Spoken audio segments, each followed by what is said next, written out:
All right, and welcome to our lesson. As we talk about changes in the 1800s, we're going to take a look at independence for British colonies today. So our objectives and standards to analyze how British colonies were able to gain independence and explain the struggles of the Irish for independent rule. Take a moment here to look over the standards if you would, please.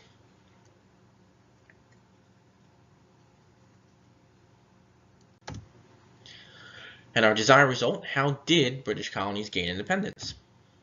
So colonial Canada, the British had taken control of Canada after they defeated the French in 1763. Some French remained in Canada, but mostly in the lower section of the country, where you'll see a lot of that orange color there on the map. And Quebec was obviously part of the French owned kind of territory there, some of what the French had. Conflicts between the English and the French, however, are going to create a demand, excuse me, for representation in Parliament. So Parliament came up with the idea to divide the country into two sections. Upper Canada would remain mostly English, and Lower Canada would remain mostly French. But many conflicts remained in Canada leading into the 1800s. By the 1830s, though, resentment had led to protest and rebellion in both colonies, the upper part of Canada, the lower part of Canada. So Parliament set a reform-minded person by the name of Lord Durham, he's right there, to investigate the issue. He's going to recommend that the two separate colonies be united into the province of Canada. He also believed that the colony could govern itself. So Canada rules. By the middle of the 1800s, many believed that Canada should have a central government, and in 1867, Canada will form the Dominion of Canada. And this will include also the areas of Nova Scotia and New Brunswick.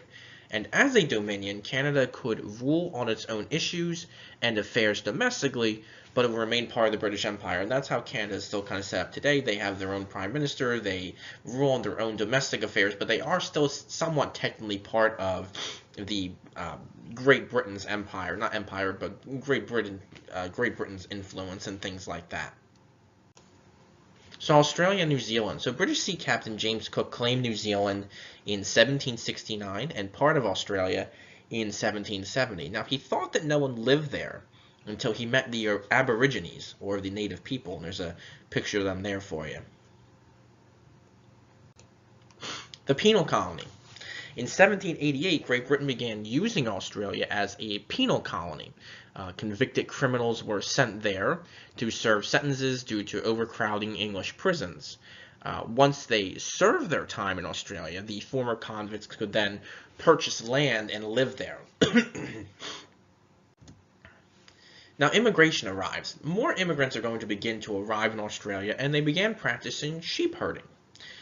For New Zealand, missionary groups were the first to arrive there, but between 1839 and 1840, New Zealand became part of the British Empire. Now, just like in Canada, colonists were looking for independence in these regions as well. So both colonies wanted to remain part of the British Empire and have self-rule, or kind of rule themselves in a way. By the 1850s, Australia and New Zealand created their own governments, and in the early 1900s, both colonies will become dominions of the British Empire, again, allowing themselves to rule on their own kind of issues or domestic policies, but still remaining part of the British Empire. Tensions, though, still created problems between the colonists and the native people there. There's also going to be some struggles in Ireland. England had ruled Ireland in some type of form or capacity since the 1100s, so for hundreds and hundreds of years now.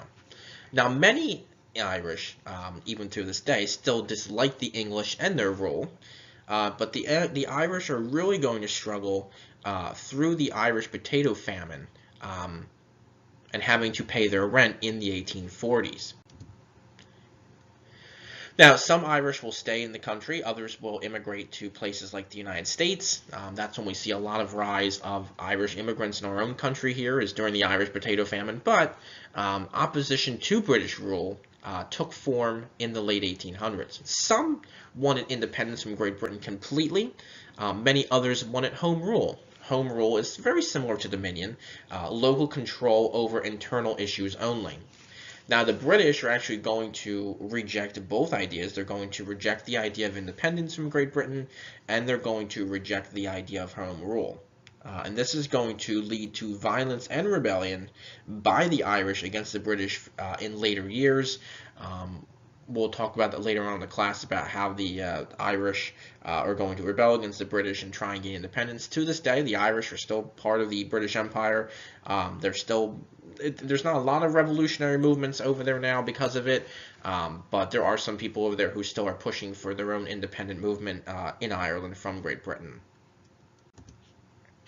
All right, so think about how some of these British colonies, places like Canada, places like Australia and New Zealand, and yes, even Ireland, how they kind of struggled for independence, what was a result of that, and how are some of these British colonies going to look for independence in the 1800s.